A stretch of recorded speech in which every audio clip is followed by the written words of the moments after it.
All right, this video is basically finishing off talking about operant conditioning and some of the limitations to operant conditioning. So the first thing that I have to talk about is extending Skinner. Remember, Skinner is our main man with operant conditioning. He is the guy with the rat and trying to press the lovely little lever, right?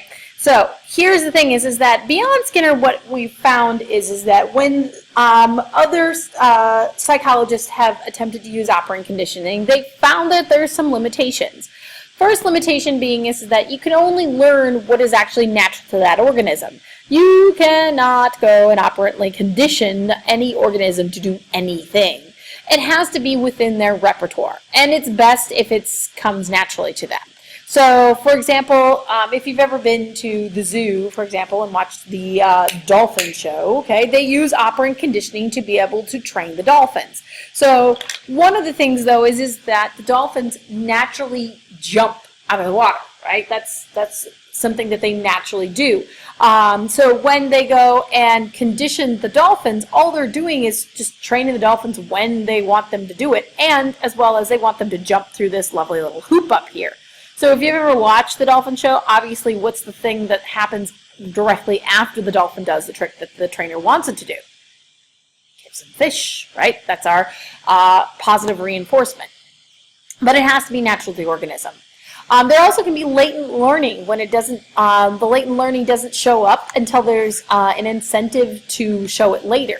So for example, if you want to talk about latent learning, if you've ever if you know how to change a tire or give a jump to a car, right, dead battery, you may have been taught how to do this, or maybe you've just watched someone do it, and just by watching them, you kind of pick up on some things, right?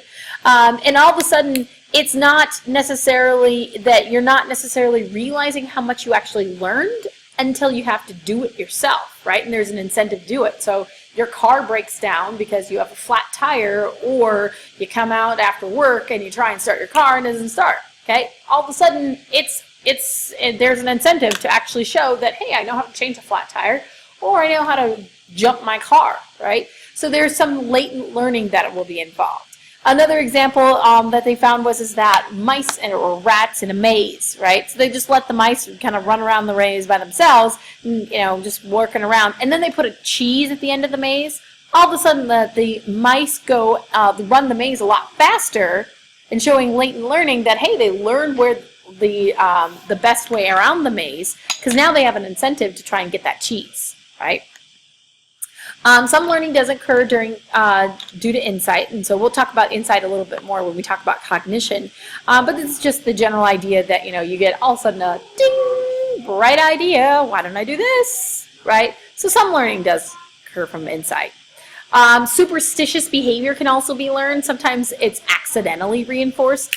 I was just, for example, learning about my father-in-law over the weekend. Apparently, he likes the Eagles football team, the Philadelphia Eagles, and he was at my house over the weekend, and my husband told me that my father-in-law told him that they could watch any football game that he wanted except for the Eagles. Why? Because he found that when he watches the Eagles, they lose, but when he doesn't watch the Eagles, they win. So he has decided that he's not going to watch the Eagles, even though he's cheering for them, because they're more likely to win. That's not exactly how that works, but basically the response is accidentally reinforced, and so the behavior occurs again. And so, you have people that talk about Friday the 13th, and oh my gosh, I had this terrible day, and it was Friday the 13th. They must be connected, right? Or those that are in sports and, I have to wear my lucky socks because we win every time I wear my lucky socks, right? It's just accidentally reinforced. It's just it's an illusionary correlation that you've actually made. There's no actual correlation at all, okay? Motivation behind learning also makes a difference. You can talk about intrinsic versus extrinsic motivation. So keep in mind, remember that intrinsic motivation is that motivation where you want to do better for yourself, and extrinsic is going to be there's some sort of carrot and stick provided for you. Most common example right now at school, we do that food drive every November, right? Canned food drive, and you're getting extra credit. Some teachers give you extra credit for bringing in the cans. Okay, so your intrinsic motivation is if you have a natural desire to help people less fortunate from you. Okay, extrinsic motivation, on the other hand, is going to be where you're actually getting the extra credit. Now, the side part is that, and you can also talk about that for grades, as far as the natural curiosity for something versus the extrinsic motivation where, you're trying to get a good GPA to be able to go to college. Or anybody get paid for their grades anymore? I know that's a thing sometimes. So you can talk about intrinsic versus extrinsic motivation. But the interesting thing is that you can also get to the point where you have this over-justification effect, where this promise of a reward for something that you already like to do will eventually erode the desire to actually do it yourself, the intrinsic motivation. So because what happens is that you'll eventually see the reward as motivation instead of that nice intrinsic motivation that you actually get by itself. Like, for example, the cans. Okay, if you not naturally like helping people and you naturally like going and working at the food bank or helping somebody that's less fortunate than you, and then you're giving extra credit on top, and everybody's like, well, heck, that's just sugar on top, right? Well, what happens then when they take away the extra credit and they're not giving that to you anymore? What if you all of a sudden graduate and they don't do that anymore? Now you're taking away that extrinsic motivation. All of a sudden, don't like it so much anymore. Okay. Same idea here is I love to read. I don't know about you, but if you like to read, okay, think about this. What happens when you're asked to read? Even if you're asked to read something that you normally read on your own, and now you're given points for it. Ugh, gosh, I don't want to read that. Okay. Interestingly enough, for example, those reading programs that they offer little kids, like the summer reading program through the library, my kids love that, right? They get they get a toy after every 10 books that they read. Okay. Problem with that is they already love to read. Okay, what happens when the toys are taken away? Are they still going to love to read? Maybe it's not such a great idea to go and do that. All right, last slide, personal control and learning. You can also talk about how this fits with your sense of your control of your own environment. So how do you cope with stress? What do you do when you're stressed? I've asked this question before of students, and I've had some people that say, I sleep, I eat, I go watch Netflix, I go hang out with friends. I make a list, and I work through every single thing that I need to do. Well, that depends upon you and whether or not you have a problem-focused coping or emotion-focused coping. So problem-focused coping is when you actually change the stressor and you're actually going to work through it, you're going to deal with it. Every time I talk about stress, people automatically assume that it's talking about, for example, stress from school. Okay, but there are other types of stress out there. So you could have stress from, for example, your family or your friends, right?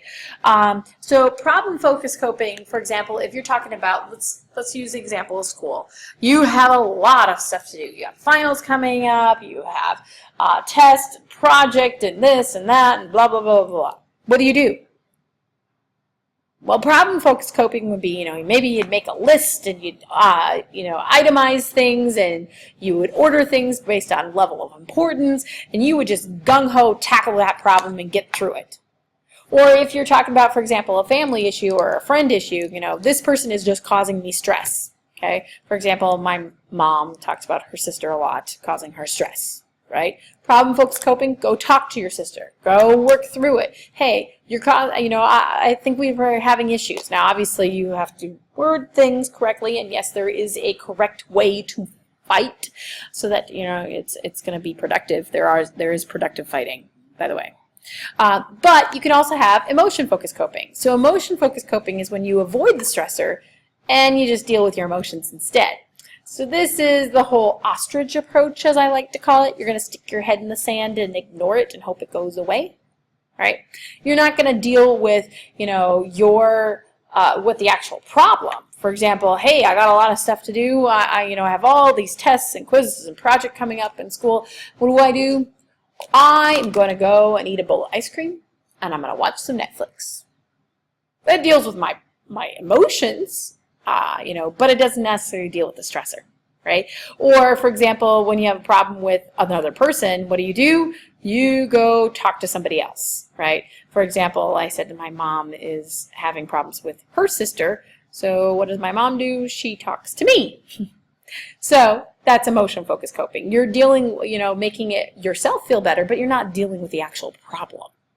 Now, if you believe you have more control over your own destiny and you feel like you can control things and take care of things yourself, you will actually achieve more and have better health. This is where we're talking about external versus internal locus of control. Okay. What do you have control over? Do you believe things happen to you, or do you believe that things happen because of you, right? External locus of control, you feel like everything is just happening around you and you have no control over everything. Internal locus of control, you believe that things happen because of what you are doing. I did this and so this happened. Now, the reason I say that the more internal locus of control you have, the better off you will be, is because if you feel that you control things, you can also change things, right? And so if you feel that, for example, that there is a lot of stress out there and it is causing you problems, having an internal locus of control and saying, hey, I can do something about this. I can change this. Whether that be you use problem-focused coping or emotion-focused coping, I can do something about this. Whereas if you have an external locus of control, you're like, hell, there's nothing I can do about it. I'm just going to always have stress, right? That's that idea. It's better for you and for your health and your achievements as a whole if you believe that you can change things yourself. That will make a difference. However, sometimes you can also have learned helplessness. And learned helplessness is this idea, this sense that there is nothing that you can do.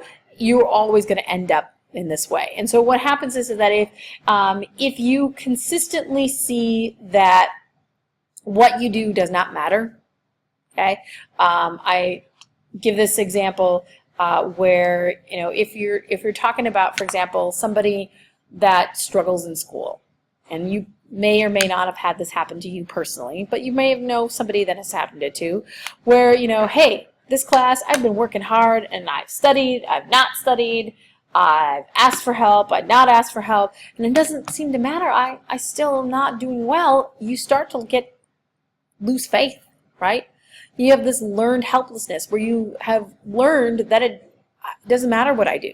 I'm still going to lose. So what happens? Give up, right? So it's this cycle of learned helplessness, this cycle of, not being in control of anything that leads to a learned helplessness. And that's obviously not good either. So trying to break that cycle is what you need to do in order to try and realize, hey, there is something I can do. I can have control over this. And it's going to help your mental state and your level of stress as a whole. All right, that's it for operant conditioning. Next video is talking about observational learning. Thanks.